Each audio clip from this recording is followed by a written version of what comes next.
This week, you read about exercise, and the reading itself was pretty short. But I think why I like this week is it gives everyone sort of a chance to pause, not take in that much new information, but hopefully make lots of connections between information that came before.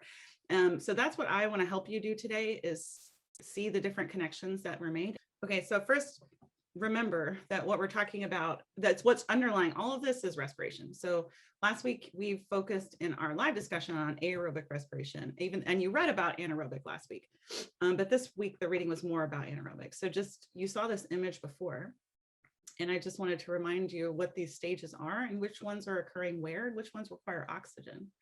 So the anaerobic process in this diagram is glycolysis. So glycolysis happens outside of the mitochondria. The mitochondria used to be, I should have brought you a slide about this. Mitochondria used to be these aerobic bacteria that then became endosymbionts inside of our cells, which is amazing. And so the aerobic processes, they're all housed within the mitochondria. Before we had that lovely situation, there were cells that could do aerobic respiration and cells that could not. And so but all of the cells could do this anaerobic stuff in the cytoplasm. So glycolysis is one of the most ancient metabolic pathways. Virtually all cells can do glycolysis and doesn't require specialized machinery. And all of the aerobic stuff does. So the aerobic respiration includes this pyruvate processing step, the citric acid cycle step, and electron transport chain. That all happens inside the mitochondria. And because these processes are linked in the way that they are, these things can't happen without oxygen. So we talked last week about like what happens when you impair one of the steps along the electron transport chain. And the reason that cyanide and lack of oxygen kill you is because they cause a roadblock here, right? So if we don't have oxygen here, then we can't, all of the stuff behind it gets backed up. And so these processes cannot go forward. So that's the first thing to remember. We talked a little bit last time too about why breathing rate increases during moderate exercise. And moderate exercise is probably aerobic. And so the reason why your breathing rate increases is because you need to do more gas exchange because you're doing more respiration. So recall that there are a couple of steps here and here where we're creating CO2, because that's where the molecules in this glucose end up. And so we're making CO2 as a waste, and that has to be expelled. And then of course we need more oxygen down here, so that has to be inhaled. And so your breathing rate increases because this whole process is speeding up. So we're going to talk about endurance in a couple of different ways. But the first is that there's always a trade-off between having endurance and having power in any one activity or like overall. So in general, aerobic respiration is providing a steady level of ATP. So when you're exercising aerobically, you're making a steady amount of ATP. And so you're able to do those kinds of things for longer. So that gives you some endurance with those kinds of activities. Anaerobic respiration gives you a lot more power. So you're providing, but in the ATP that's being created is localized. So you've got this burst of ATP that's being created in the muscles, and that allows you to cause, this effort with these muscles, create this power, but it's not going to be able to sustain for very long because you're not having large scale ATP production. So why do you need ATP anyway? And one thing that you haven't learned about at all, and I brought you a few slides, is like, what are muscles doing? Why do they need ATP? How do they grow? How do they get bigger? So you have 3 different kinds of muscle in your body, and they all function in very similar ways, but their structure looks different from the outside. So you've got cardiac muscle in the heart, smooth muscle in most of your intestinal tract. So all of the stuff you read about in the first week about peristalsis and how there's different muscles in your stomach and intestines that are turning, you're not doing that, right? It's just happening. And so that is what smooth muscle is doing. Anytime there's musculature happening in your body that you're not in control of, in your veins, in your intestines, uterine contractions, all of that is smooth muscle. Cardiac muscle has very specific purpose, and it has very specific relationships to the nerves that are creating electric charge to create this regularity. But all of these muscles are using electric charge, this charge gradient, to actually contract. So the muscle that we're talking about today is skeletal muscle, and that's the most muscle that you've got in your body. So all the time where you're moving one bone next to another, you're doing that because of muscle. Skeletal muscle is also the only kind of muscle that gets bigger with repeated use. So if your heart got bigger every time it pumped, that would be a real problem. Your heart does not get bigger over the course of your life, and neither do your intestines. But your skeletal muscles do change, get bigger and smaller. So how do they move? If we zoom into this, you'll notice that you can't really see it so much here. And these ones, it's really clear. You can see these are stripes, right? Muscles are really stripy. And it's because of what's inside of them. So muscles are primarily protein, and there are primarily two kinds of protein. There's a protein called actin and a protein called myosin. And in this picture, myosin is here in the middle, and it's got a million little fingers, projections sticking out of it that can grab on to these longer filaments that are called actin. So these actin ones are anchored. And when you see those stripes, that's the anchors where actin filaments are being held steady. So they're not moving on their own. What happens is that these two things can intercalate. They can move back and forth across each other like this. And that allows the length of the whole thing to expand or contract. So myosin in the middle binds ATP and pulls on these actin filaments and brings the whole thing closer together. So here we have these filaments spread out. And then when myosin binds ATP, they shrink. So this is what happens when you contract a muscle. So if you go like this, then your bicep muscle has gotten shorter because myosin bound ATP in that particular spot. So then when myosin releases the actin, it resets your muscle, relaxes and elongates. So every single time your muscles contract, they require tons of ATP because each of these little heads is binding ATP as they slide past one another. So the other thing that folks were talking about are how muscles grow. So they grow in two different ways. They can grow by having individual cells just enlarge. And so this is what's happening here. It's called hypertrophy. This is primarily how fat cells divide. So we talked a little bit at some point this semester about fat cells don't tend to multiply, but they do tend to get larger and smaller over time. And muscle cells can do that as well. But muscle cells also grow by multiplying. So if they grow by multiplying, then new cells will split off and then they'll merge together to join the new fiber. This was a cool study that found a few years ago that muscles contain adult stem cells. So we used to think that stem cells were really only present in embryos and then select parts of the body, but that's not true. More and more we're finding little populations of stem cells that are hidden throughout the body. And this is one of them. So we have muscle stem cells. And when that muscle is damaged, whether that's like because you injured yourself or damaged on a really tiny level because you've exerted a lot of force when you were exercising, those cells are getting the signal that they need to replicate. And so when this stem cell can divide, it can make a handful of new cells. They all then become these differentiated cells and they fuse together to make this tube that then sort of fuses to make this full muscle fiber. So this is one of the reasons I brought this up is because there was a question that I'm going to come back to like 2 or 3 times, which was, two people are doing the same activity. Might their body respond differently? Yes, because there are genes that underlie this process. So there are genes that are expressed that tell these cells to divide. And so differences in individual genetics might make someone more likely for this process to happen and they build muscle really easily, really readily, or it might make that less likely for that to happen. Muscle cells and those tissues also change in response to behavior. So the more regular exercise someone has, the more those muscle cells and tissues are going to adapt to be able to do regular exercise. And the two main things that happen are that those cells make new mitochondria. So muscle cells will just be packed with additional mitochondria so they can make more ATP. And the tissue at large will recruit new blood vessels. And so that's going to bring more oxygen into that tissue to allow for more production of ATP. These processes are also variable. And so some folks are more likely to do these things more readily when they're training and some folks are not. So people will respond differently in the ways in which their body changes over time. And your body is more receptive to change when you are younger than when you're older. So these processes are much more, are happening at a greater rate in someone who's younger versus someone who's older. The last thing I brought you about muscles is this idea that there are training adaptations. So your book had this sentence that said, training adaptations help athletes increase their fatty acid uptake and spare glycogen. And there was a question asking, well, what kinds of training adaptations? And I think what they mean here is that the more that you are exercising, your body, those cells become adapted. They develop adaptations because you are training them. And so it's not that you have to do specific kinds of activities to get this to happen. It's just that there's some regularity with the kinds of activities that you're doing, and your cells will respond accordingly. So this happens a little bit differently depending on what kind of activity you're doing.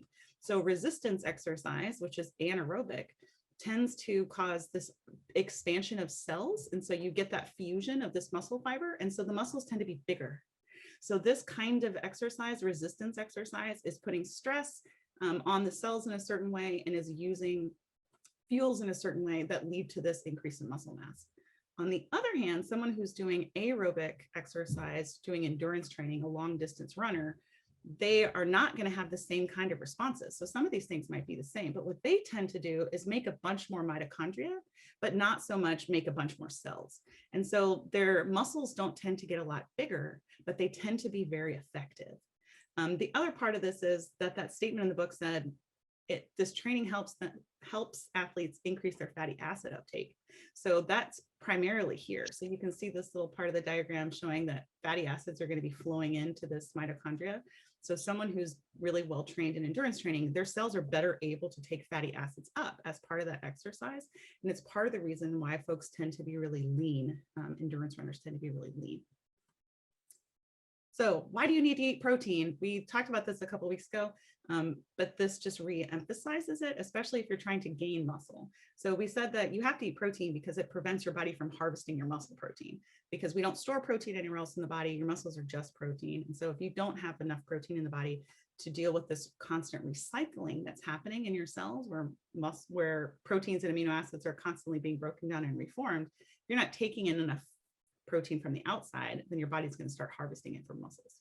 So if you're trying to build muscle, then you need enough protein to sustain that turnover and extra to be able to put it into these new muscle cells.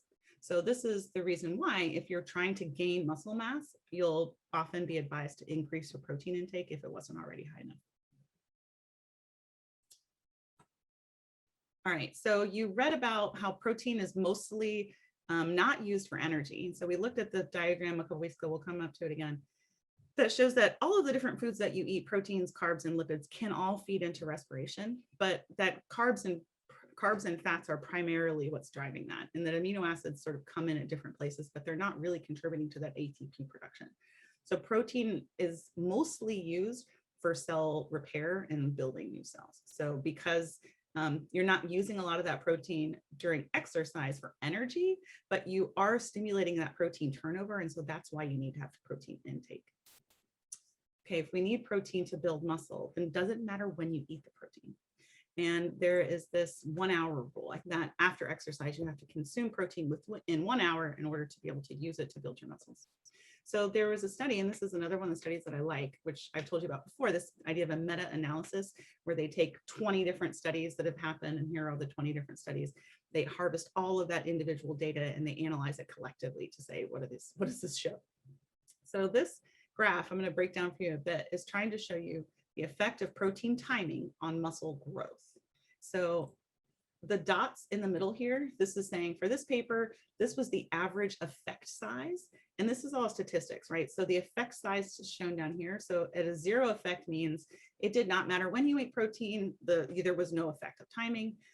Favoring control in this case would have been folks who ate it a lot longer out, farther out than 1 hour.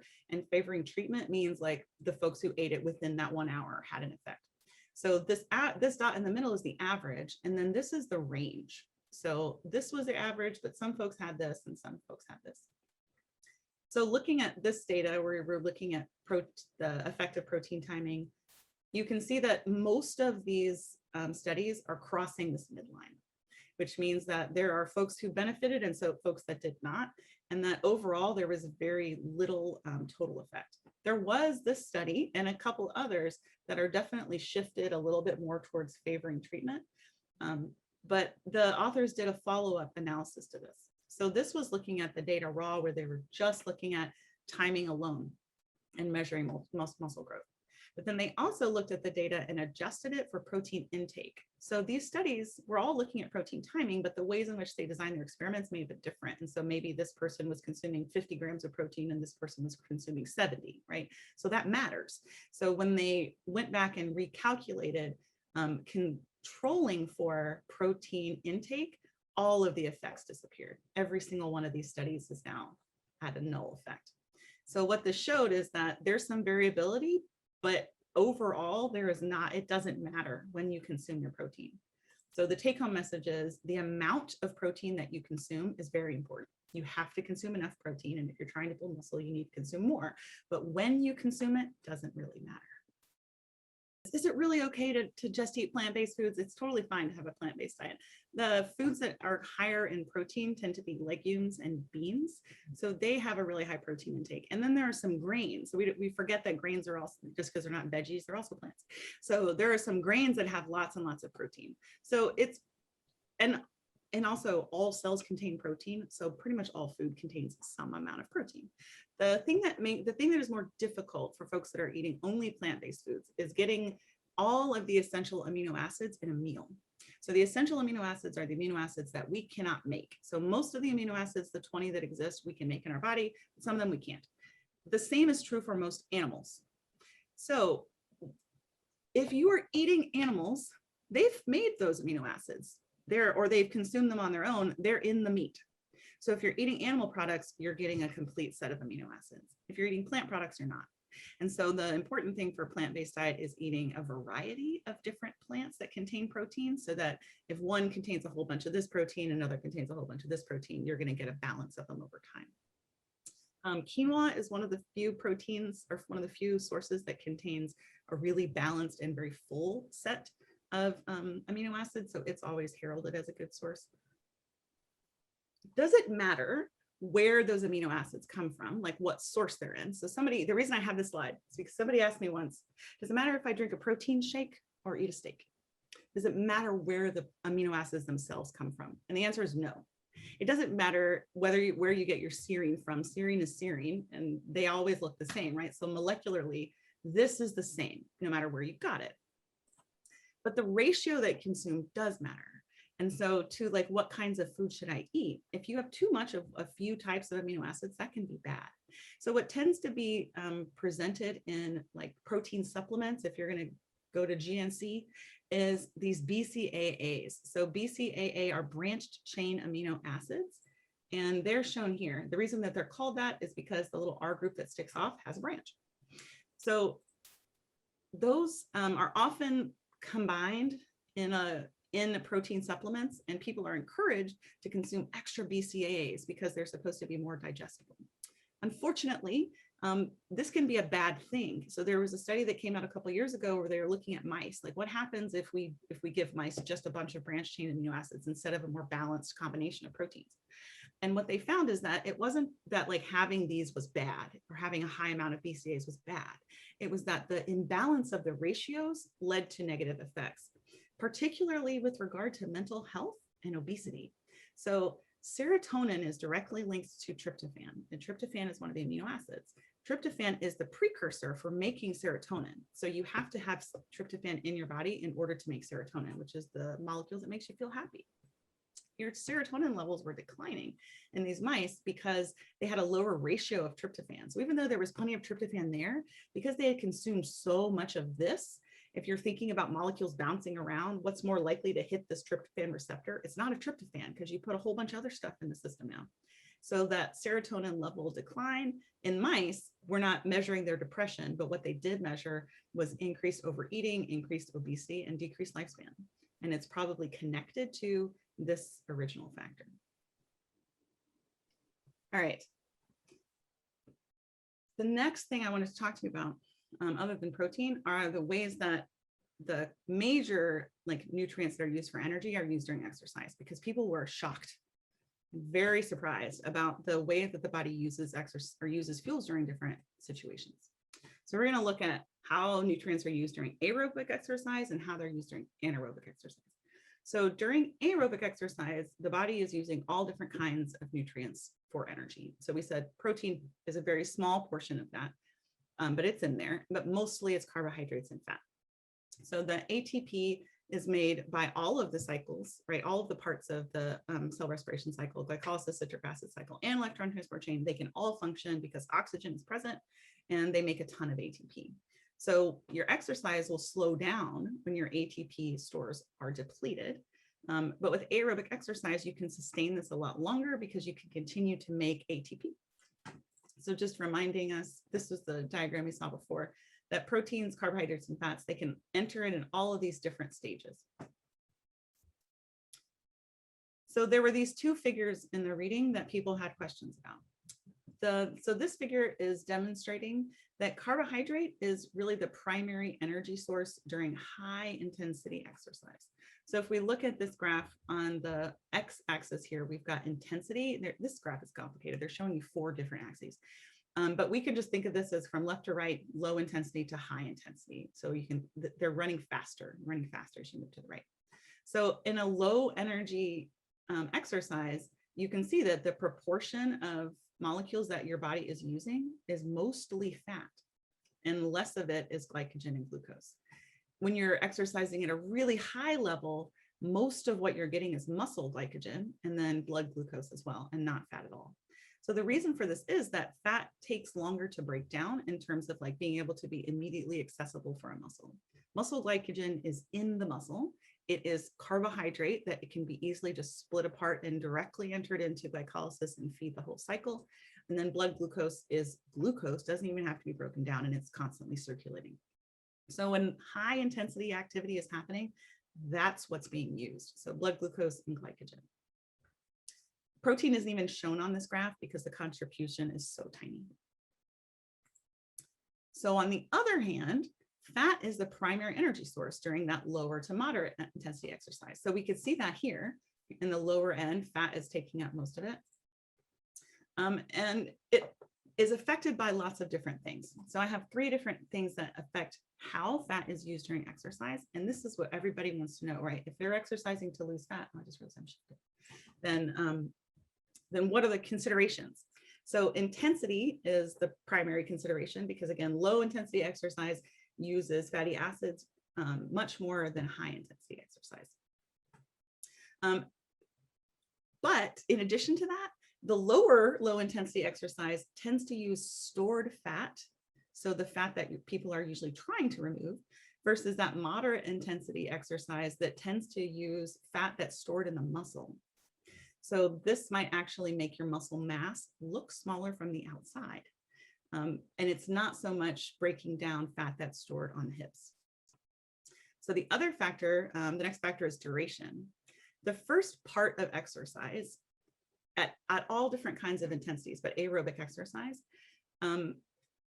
is going to use what's most readily available. So what's most readily available is always blood glucose, muscle glycogen, and then the little bit of fatty acid that is in the blood and the muscle, but that amount's really small. So the first portion of the exercise, the first half hour, is dominated by carbs. So the first half hour of exercise, you're really, your body is going through the muscle glycogen that's stored, liver glycogen that's stored if it's high enough intensity, and then any blood glucose. And as you continue to exercise longer, these things are getting worn out. You've consumed all the carbohydrate stores. And so then your body switches into fat use. So this is one of the reasons why, if you've ever been on an exercise cycle or an elliptical and they have all the pre-programs, and if you hit the fat burn button, it will ask you to exercise at a lower intensity and always for at least half an hour. And this is why. So if you're trying to burn fat, running really hard for 10 minutes is not going to be the thing that you want to do. Walking for 30 minutes is more effective. The last part is conditioning. So we said a little bit ago that endurance athletes can use fatty acids for energy better. Their cells have become adapted to using it more. So the better conditioned someone is, the more likely that they're going to be able to use fatty acids for energy.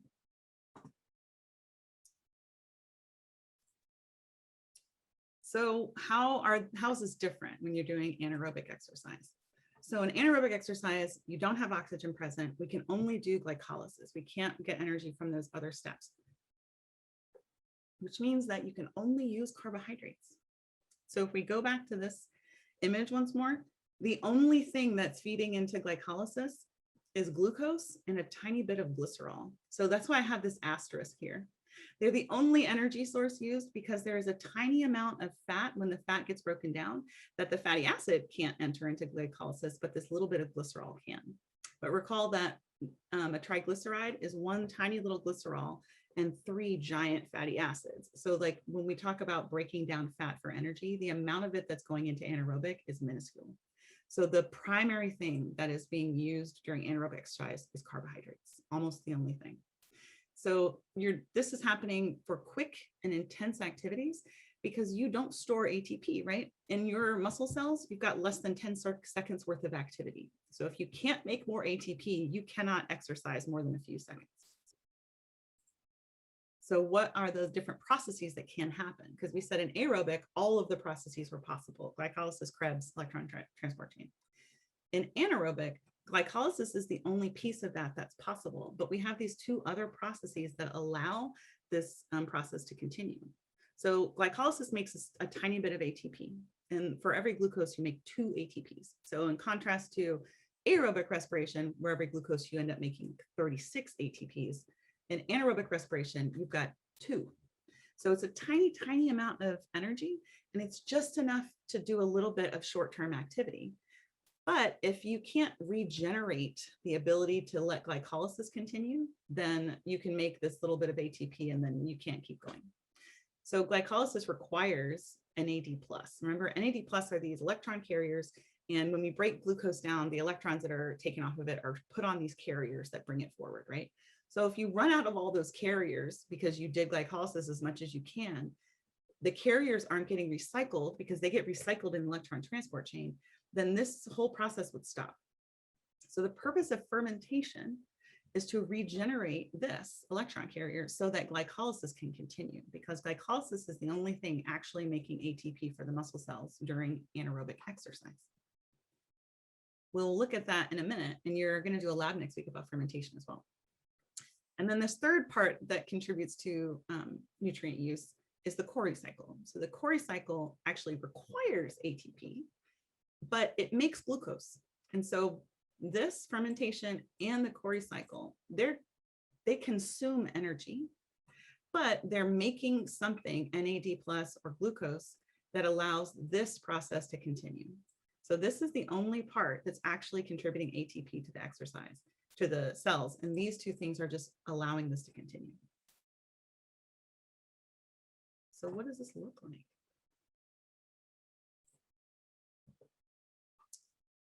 This is lactic acid fermentation. This is what's happening in your muscles. This is also what's used by bacteria. So this is why yogurt tastes delicious, because this is what's happening to the lactase that's in there, or lactose that's in there. And it's also what happens in your red blood cells. So pause, why can't red blood cells do aerobic respiration? They're literally full of oxygen. Does anyone know what makes red blood cells different than all of the other cells in your body?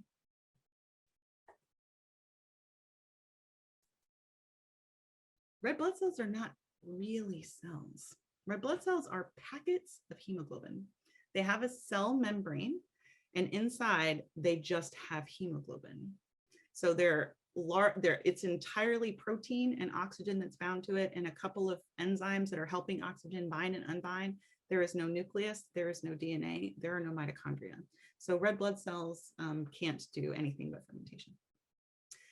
In your body, in your muscles, this is the process that's going on, lactic acid fermentation. So you also read about ethanol fermentation, and that's what the lab will focus on. So we'll talk about that in a minute. So here's glucose entering glycolysis, and at the end, you make these pyruvates. So in the presence of oxygen, these then go forward and make a whole bunch of ATP through the other cycles. But without oxygen present, this is the end for glucose.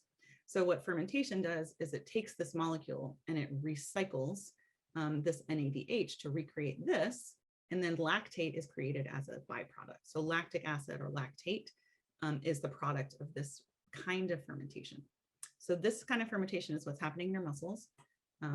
It does not generate ethanol. It does not generate CO2. It only generates this lactic acid, and then it regenerates this part. So at the end of this, you've made a little bit of ATP for your muscle. You've used up the glucose that's available, and now you've got this acid sitting in your muscle. So there was lots of conversation last week and this week about what it is, like about muscle soreness, hitting the wall, lactic acid, exhaustion. So there's a subtlety, there's some differences here. Hitting the wall and like being unable to continue an exercise. So if you're lifting weights and you just physically cannot do one more rep, your muscle is burning and totally exhausted. That is about depletion of ATP and buildup of lactic acid. That is what you're experiencing in that moment. The next day, and you wake up and you're sore, that is not about ATP or lactic acid, because the lactic acid is long gone by the next day. Lactic acid does not stay in your muscles very long. It is removed very quickly by the Cori cycle, because having acid sitting in your muscle is a bad thing. So it hurts in the moment. That's why you stop exercising. But then it's all cleared.